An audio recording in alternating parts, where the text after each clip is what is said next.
And there was another interesting thing that happened. Simon Bar Kokhba and the Bar Kokhba Revolt. Has anyone heard of the Bar Kokhba Revolt? He was a false Messiah. And what's interesting is that the Pharisees and some of the Jews at the time, they were waiting for. They thought that the Messiah was going to come and lead them militarily.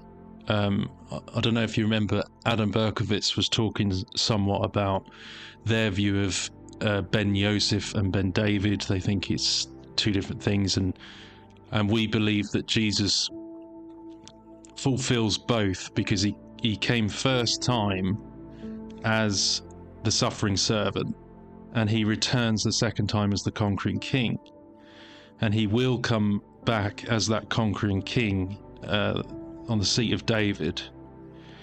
But so as the Bible says, and it was clear at the time, they were waiting for this military leader to lead them in a revolution against the Romans. And so, but this figure actually came soon after, 132, Simon Bar Kokhba, and he was claiming to be like a messianic figure, and he tried to lead this military revolution. And they believe he was a false Messiah because basically he failed. So they even see that he was a false Messiah. Now, the reason I've got this up on screen, AAH Capitalina. I don't know if anyone here listening and watching is aware of AAH Capitalina and how that land, Judea and Samaria and the land where Jesus walked, was renamed. At some point it was renamed Syria Palestina. I'm not exactly what the exact point. I haven't done enough research on that, but I know it was changed at some point to, I know there's a few different theories on what time and why. But yeah, it was changed to Syria Palestina. And also AAH Capitalina was the new name given by Emperor Hadrian, or during Emperor Hadrian's visit to Judea in 129 to 130 AD. And the area where Jerusalem is, he renamed to AAH Capitalina. And so this was around 129, 130 AD. So about 100 years after Jesus. He changed the name, basically, of Jerusalem to AAH Capitalina, the Roman Emperor Hadrian. So this was centered around Jerusalem, which had been almost totally razed to the ground after the siege of 70 AD, which obviously 70 AD the Romans destroyed Jerusalem and the temple, etc., and that was obviously prophesied by Jesus as well. But yeah, this was 130 AD. He renamed it to AAH Capitalina, and he constructed the construction of a temple to Jupiter at the site of the former temple. That's what happened in 130 AD. So he changed the name of Jerusalem and the Roman Emperor Hadrian, and they constructed a temple to Jupiter at the site of the former temple on the Temple Mount. So that's another interesting one, isn't it? Like a false pagan temple that was built on the Temple Mount. And this may have been one of the causes for the outbreak of the Bar Kokhba Revolt in 132. So there was another revolt here. Now this was a big revolt that happened around this time, led by this man called Simon Bar Kokhba. It was a large-scale armed rebellion initiated by the Jews of Judea, led by Simon Bar Kokhba against the Roman Empire in 132. It lasted until the year 136, so it's about 4 years. and it was the third and final escalation of the Jewish-Roman wars. So this was a big thing that happened.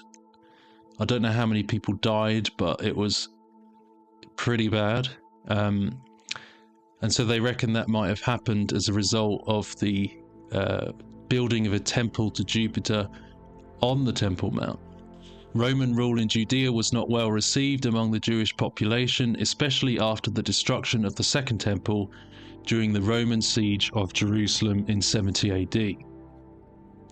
The Romans also had a large military presence across the province, pushed unpopular changes in administrative and economic life, constructed the colony of AAH Capitalina over the destroyed city of Jerusalem, and erected a place of worship for Jupiter on Jerusalem's Temple Mount, where the Jews' second temple had stood.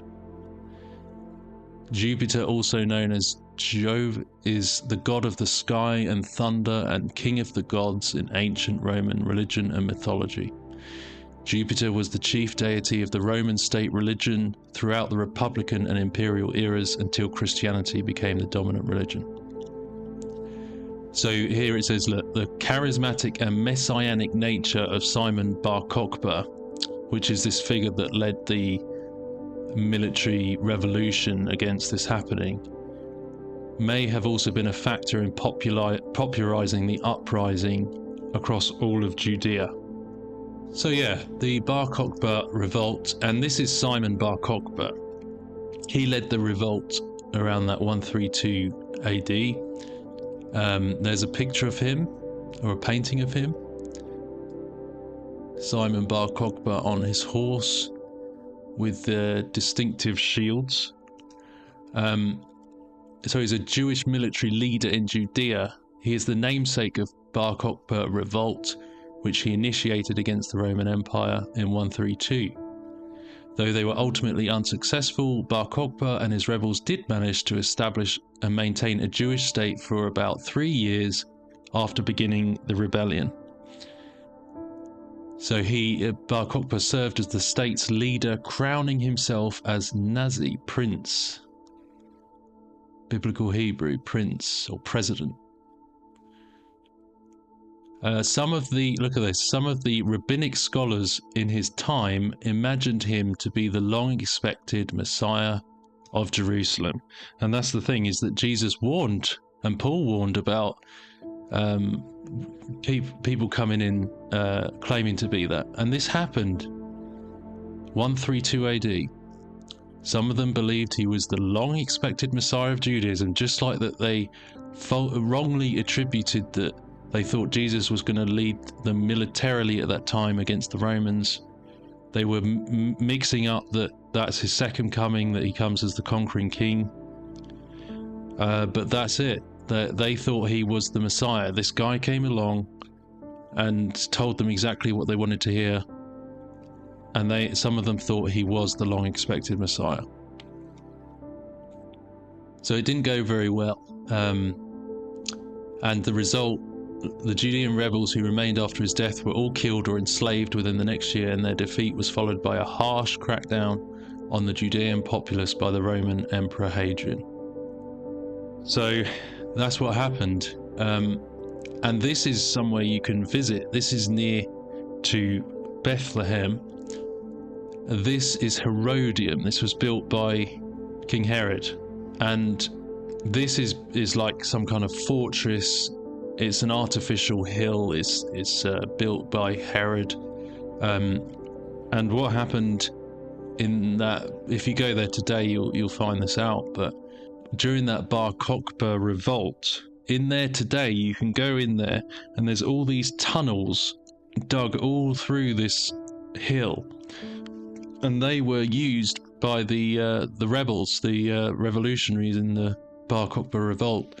And they basically took hold of this as a fortress, and they used this in that rebellion, in that uprising. And you can go in there today, and you just literally walking around all these different tunnels inside there, and that was used by those people involved, the Jewish people involved in the Boker Revolt. But this is near Bethlehem. This is in the West Bank. And when I was, because you can go and stand at the top and you get this amazing view when you stand at the top of this place. And you can see basically over the fields nearby where the shepherds would have walked to the Nativity when they were walking to Bethlehem.